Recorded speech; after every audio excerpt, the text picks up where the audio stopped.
Start. Welcome student, welcome to the session. Here this thing is quite clear, I think all of you here on the board. Balanced chemical equation. So this is the topic of today, balanced chemical equation. And before we jump to this topic, I must say like we have to keep the record of all these lessons somewhere in a proper nicely. So in future when the things become normal, so you at least have some data at that time, and from that very time we can move by using all this information, which will definitely helps you to continue your studies when the things become normal. So आज का topic यही है balance chemical, and this is the main and basic fundamental topics in chemistry guys. So ये बहुत जरूरी है, how to balance the equation, the reactant as well as the product. So ये अगर आपको अच्छे से समझ आएगा तो ये बेसिक है, मतलब एबीसीडी है केमिस्ट्री का बोलते हैं, लेकिन it's quite tough. But I will give you some very simple और simple in very simple way how we can balance a chemical equation in a very simple way, so that you can just mug up all the main basic or significant steps which will definitely help you a lot. So student, this is a very first example. As I mentioned, I will write down the iron as in chemical symbol. This chemical symbol of iron as you all know, Fe, along with water. These two are reactant. These two are reactant, and this reactant are present on the left hand side. And here we have the arrow. And this arrow represent or shows that when these two reactant, iron and water, react with each other, you will get a certain product. And here we have a product, ferric oxide along with hydrogen. तो ये left side में आपके पास reactant है और right side में आपके पास product है. तो ये पहला एग्जांपल मैं आपको बता रहा हूँ how you can start to balance and certain chemical equation. तो पहला चीज डेफिनेटली आपके मन में आएगा, comes or strike first in your mind, from where should we start, where should how do we proceed, हम लोग कैसे स्टार्ट करें. सो पहला और बेसिक स्टेप, किस तरीके से हम लोग कहाँ से पकड़े किस कंपाउंड को, एलिमेंट को. Actually this is a compound, as you all know compound is a mixture of two element. यहाँ पे आयरन है और ऑक्सीजन है हमारे पास. ये iron along itself is a element. तो पहला जो मेन पहला स्टेप है, फर्स्ट स्टेप जो मैं बोलता हूँ, to balance chemical equation, first draw boxes. That means you have to draw boxes like here we have a reactant in left hand side. So first draw boxes around each element, and here as well as you have a product. This is actually a compound. तो इनके चारों तरफ एक box बनाओ. क्यों बनाया, why we should draw a box, मैं आपको बताऊंगा. Because when we proceed, when we try to balance a chemical equation, first thing, the very first step, you must remember that we cannot alter the formula or compound. Formula means like here we have a compound. When iron reacts with water, you will get ferric oxide. So this is a chemical formula, or you can say a formula in simple. Or element, this is an element, this hydrogen itself is an element. तो इनको हम लोग change नहीं करेंगे, इनको नहीं छुएंगे. तो इसके लिए हम लोग क्या करते हैं, सिंपल सा तरीका, you can just draw a box around all this element. इनके चारों तरफ एक बॉक्स बना लीजिए. इनको छूना नहीं है. That means you can not alter all this element as well as compound in your right hand side as in form of product, in this case ferric oxide. तो पहला चीज है आप इनके चारों तरफ एक बॉक्स बनाएं, so that it convenient for you, और यू जस्ट रिमेंबर दैट आपको इसको टच नहीं करना है, इसको ऐसे का ऐसे रखना है. तो ये पहला रूल है केमिकल इक्वेशन में कि जब भी कोई नया प्रोडक्ट बनता है, when you get a product, when a reactant actually react with each other, you will get a product. तो उनको चेंज नहीं करना होता है. तो उसके लिए याद रखने के लिए just this is a very simple step, you draw a box. ये because we are doing this very first time, so these are some very simple steps. Otherwise you just skip this very step. इसको आप नहीं बनाने से भी होगा, लेकिन मैं अब शुरू से कर रहा हूँ, इसीलिए आपको बता रहा हूँ कि इनको बॉक्सेस के अंदर बनाइएगा, ताकि आपको याद रहे कि इनको छूना ही नहीं. क्यों नहीं छूना है, बिकॉज एज पर rule of chemistry, when we try to balance an chemical equation, so क्या करना होता है, आपको ये याद रखना पड़ेगा that we can not alter the formula of the compound और एलिमेंट्स. हम लोग कोई भी एलिमेंट और जो कंपाउंड हमको मिलेगा लेफ्ट हैंड साइड और राइट हैंड साइड में जो भी चीज़ें हमारे पास, उनको हम लोग अल्टर नहीं कर सकते। Alter means we will not change, so we use them as it is, तो उसको वैसे ही यूज करेंगे। तो ये पहला स्टेप, इनको चेंज नहीं करना है। प्रोडक्ट आपके पास जो भी हो, यहाँ पर हमारे सिचुएशन में हमारे पास पेरिऑक्साइड है अलॉन्ग विद हाइड्रोजन है, तो उसको मैंने बॉक्स के अंदर रख दिया। ये याद करने के लिए तो हमको रिमाइंड कराता रहेगा कि इनको हमको छूना नहीं है। We will not alter this all elements as well as compound, either on left hand side or in right hand side, ठीक है।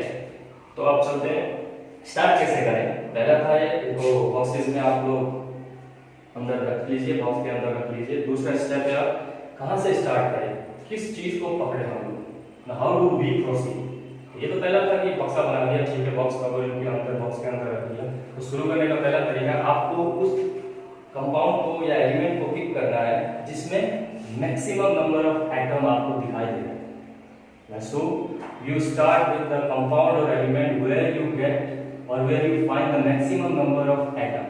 सो in this situation, in this example, so here we have oxygen. तो हमारे पास यहाँ पर है oxygen जो represent कर रहा है 4 एटम्स। तो ऑक्सीजन का हमारे पास 4 एटम है, सॉरी मैं थोड़ा बाहर हो गया आप लोग तो हमारे पास ऑक्सीजन का 4 एटम है। सो पहला बता दिया, बॉक्स बनाइए ताकि चीज़ों को चेंज ना करें, इनको चेंज ही नहीं करना हम लोग को किसी भी तरीके से।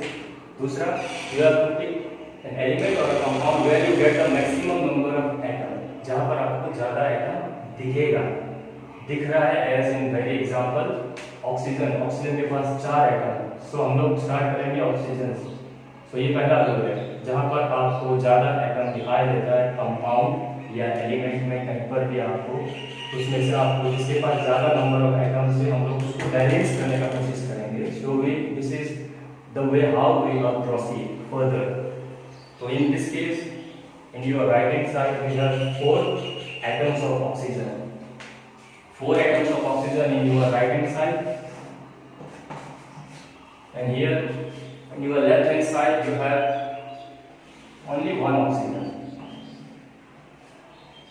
यहाँ पर आपके पास in your left hand side, this is a reactant water, this is a chemical symbol of chemical formula of water, that is H2O. So here only 1 atom of oxygen is present. But in your right hand side, in this compound which is known as ferric oxide, you have 4 atoms of oxygen. तो ज़्यादा हम लोग को यहाँ पर इस example में जो दिखाई दे रहा है वो ऑक्सीजन ही है, जिसके पास ज़्यादा नंबर ऑफ एटम्स। तो पहले इसको बैलेंस करने की कोशिश करते हैं। अब पहले मैंने ये बक्सा बनाया है, draw this box around this element and compound. So you hardly change this very element और कंपाउंड को तो छू ही नहीं सकते हम लोग, लेकिन मीनिंग के हिसाब से मैंने ये बनाया है। तो हम लोग क्या करेंगे, तो यहाँ पे 4 है, ऑक्सीजन 4 है हमारे पास, तो इसको भी 4 होना चाहिए। तो how we should balance this oxygen in your left hand side? So it's very simple. We use a number or multiply that oxygen by 4. So that means यहाँ पर मैं 4 लगाऊंगा। This 4 definitely when you add this 4, so hydrogen becomes add. मैं इस topic पे बात पे आऊँगा। तो ये 4 when you add 4 as a coefficient. Coefficient is a mathematical terms like when you place a number or anything present in just उसके किसी चीज के पास x, y, z इसके आगे अगर कोई नंबर हो तो उसको हम लोग कोएफिशिएंट बोलते हैं। तो ये वेरिएबल्स एक्चुअली मैथमेटिकल टर्म है। तो इसके आगे अगर मैं 4 लगाता हूँ और because of this 4 in your left hand side, तो oxygen becomes 4. The number of atom in left hand side in oxygen is equals to the number of atom as in oxygen in your right hand side. Now it balance. यहाँ पे 4 हो गया, यहाँ पे 4 हो गया। क्यों ऑक्सीजन को किया? I already told you a second ago, because we have to pick the number of element in which maximum number of atoms are here. So in such case like oxygen is balanced now. यहाँ पे oxygen 4 है, तो मैंने ये coefficient लगाया है। So you will not like so many questions definitely comes to your mind. I mean, sir, why didn't you use like oxygen just like this? ऐसे क्यों नहीं यूज किया? इस तरीके से आपने क्यों यूज नहीं किया? तो इसीलिए मैंने ये बॉक्स बनाया था। ये जो वाटर का केमिकल फॉर्मूला है, इनको हम लोग चेंज नहीं कर सकते, इसीलिए ये बॉक्स बनाया। तो how will we balance the thing like in left hand side और right hand side, किस तरीके से हम लोग बैलेंस करेंगे? तो बहुत इजी है, कोफिशिएंट लगाना पड़ता है. In terms of coefficient, like we have to use certain numbers so that when we multiply or somehow try to balance the thing, तो यहाँ पर मैंने 4 लगाया, all because of this 4 as a coefficient, this oxygen become 4. That means the oxygen in left hand side now equal to the oxygen, as here we have the atom 4 atom of oxygen. तो यहाँ पे भी 4 हो गया, यहाँ पर भी 4 हो गया. So as oxygen is balanced here in this example, 4 atom of oxygen in your right hand side, that is in this compound actually ferric oxide. तो यहाँ पे आपके पास 4 ऑक्सीजन हो गया, all because of this very coefficient. So here oxygen has 4 atoms of its own molecules. Like oxygen भी 4 हो गया and वहाँ पर right hand side पे oxygen 4 हो गया. So all because of this, when you add 4 as a coefficient here in the left hand side, so all because of this very coefficient, what happens guys, क्या होगा आपके लिए? So number of atoms in this very hydrogenic will increase. तो ये इस 4 के कारण से इसका atoms भी बढ़ जाएगा. हाउ कैसे होगा? Because this is a simple multiplication और calculation. 4 2 जा 8. इन दोनों को अगर हम मल्टीप्लाई करेंगे तो ये आपके पास हो जाएगा, यहाँ पर your left hand side hydrogen becomes 8. तो ये जो आपने ऐड किया था यहाँ पर ऑक्सीजन 4, इसके कारण से ठीक है ऑक्सीजन बैलेंस हो चुका है यहाँ लेफ्ट साइड में और राइट साइड में, लेकिन इसके ऐड करने के कारण से number of atoms in hydrogen वो भी इंक्रीज होगा. सो हम लोग हाइड्रोजन को बैलेंस करने का कोशिश करते हैं हियर इन एलएचएस और इन your right hand side. So here आपके पास हाइड्रोजन हो गया 8. This is a simple calculation like multiplication. 4 2 z और 2 4 z, it will become 8 somehow, किसी ना किसी तरीके से 8 ही होगा. तो यहाँ पे अब आपको क्या करना है, you have to again don't change the element or compound like in any chemical equation. इसको चेंज नहीं करना है. That's why I draw a box around these elements and compounds. इनके चारों तरफ मैंने ये बना रखा है ताकि आपको याद रहे, इनको अल्टर नहीं करना है, चेंज नहीं करना है. पहला ABCD का केमिस्ट्री का इक्वेशन को हम लोग कैसे स्टार्ट करें, बैलेंस कैसे करें. तो you have to just use number as a coefficient. सिर्फ कुछ नंबर्स को यूज करना पड़ेगा. जब when you multiply कुछ नंबर को मल्टीप्लाई करेंगे तो वो अपने आप बैलेंस होना शुरू हो जाएंगे. तो यहाँ पे हाइड्रोजन आपके पास 8 हो गया. तो यहाँ पे हाइड्रोजन को 1 बनाने के लिए you have to just simply add 4 as a coefficient in front of this H2. So again what will happen over here, it becomes 8. So the number of hydrogen atom in left hand side and the number of hydrogen atoms in your right hand side or in left hand side become balanced. ये balance हो चुका है. You find that only one element is left to be balanced, that is iron, Fe. अब ये बच गया हमको इसको बैलेंस करने के लिए, आयरन को बैलेंस करना है. So what we should do or we will do, क्या करें हम लोग? So it's again very simple. तो मैंने रूल बताया था, you have to use a number as a coefficient just in front of this element or compound. So we already balance oxygen and hydrogen. Like hydrogen वहाँ पे आपके पास product में 8 हो गया, यहाँ पे 8 हो गया. ऑक्सीजन 4 था और because of this 4 oxygen become itself भी अपने आप 4 हो गया. तो अब बच गया जो अनबैलेंस जो हमारे पास यहाँ पे एलिमेंट है वो है हमारे पास आयरन. तो ये लास्ट है, इसको हम लोग बैलेंस करेंगे. तो फाइनली क्या करें हम लोग इसको बैलेंस करने के लिए, to equalise Fe, to equalise iron, we take 3 atom of Fe on the left hand side. तो यहाँ पे as this 3 represent means the number of atoms present in iron. They are 3 in number, वो 3 है यहाँ पर. तो हम लोग यहाँ पर we should just place number 3 again as a coefficient in front of F. So like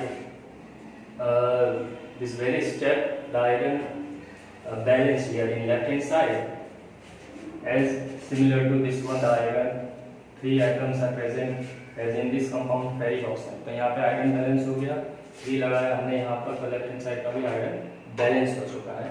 सो इस तरीके से हमने like we balance this equation.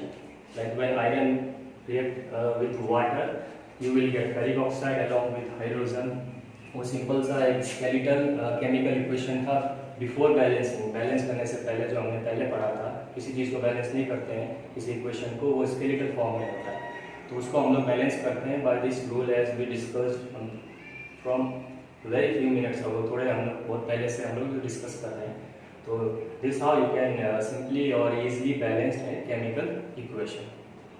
So student, the number of atoms or elements on both sides, actually they are equal.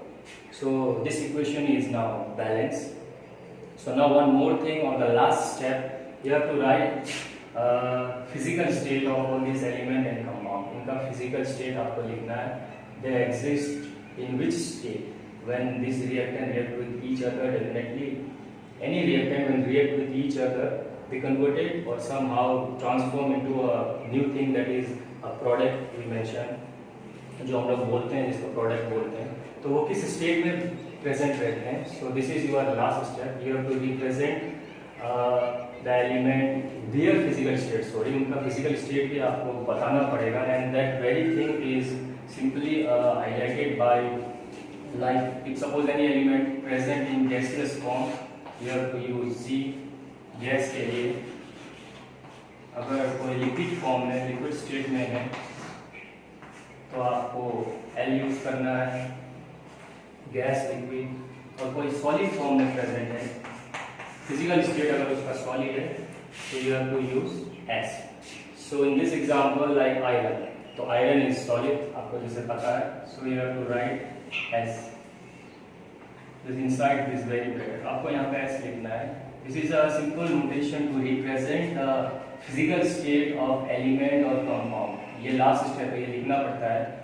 You have to write down their physical state when you balance all the elements, either in left hand side or in right hand side. आप जब balance करेंगे तो पहले last आखिरी step होगा, उनका physical state देता है.